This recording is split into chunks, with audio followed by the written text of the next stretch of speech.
എ.ഡി.എം. നവീൻ ബാബുവിനെതിരെ അഴിമതി ആരോപണം ഉന്നയിച്ച ടി.വി. പ്രശാന്തിന്റെ വാദം പൊളിയുന്നു. എ.ഡി.എം. കൈക്കൂലി വാങ്ങിയെന്ന പരാതി പ്രശാന്ത് മുഖ്യമന്ത്രിയുടെ ഓഫീസിന് നൽകിയിട്ടില്ല എന്ന് വിവരാവകാശ അപേക്ഷയിൽ മറുപടി ലഭിച്ചു. ഇതോടെയാണ് പ്രശാന്തിന്റെ ആരോപണം കളവാണെന്ന് തെളിഞ്ഞത്. അതിനിടെ എ.ഡി.എമ്മിന്റെ മരണവുമായി ബന്ധപ്പെട്ട തെളിവുകൾ സംരക്ഷിക്കണമെന്നാവശ്യപ്പെട്ട് കുടുംബം നൽകിയ ഹർജി കോടതി തീർപ്പാക്കി. എ.ഡി.എം. അഴിമതി നടത്തിയെന്ന മുഖ്യമന്ത്രിക്ക് പരാതി നൽകിയ ടി.വി. പ്രശാന്തിന്റെ വാദം പൊളിക്കുന്നതാണ് പുറത്തുവന്ന വിവരങ്ങൾ. മുഖ്യമന്ത്രിയുടെ പൊതുജന പരാതി പരിഹാര സെല്ലിൽ ടി.വി. പ്രശാന്തിന്റെ പരാതി കിട്ടിയിട്ടില്ലെന്നാണ് വിവരാവകാശ അപേക്ഷയ്ക്ക് മുഖ്യമന്ത്രിയുടെ ഓഫീസ് മറുപടി നൽകിയത്.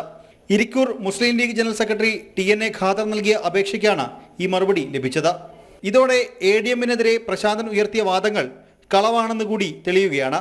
അതേസമയം എ.ഡി.എമ്മിന്റെ മരണവുമായി ബന്ധപ്പെട്ട തെളിവുകൾ സംരക്ഷിക്കണമെന്ന് ആവശ്യപ്പെട്ടുകൊണ്ട് കുടുംബം നൽകിയ ഹർജി കോടതി തീർപ്പാക്കി.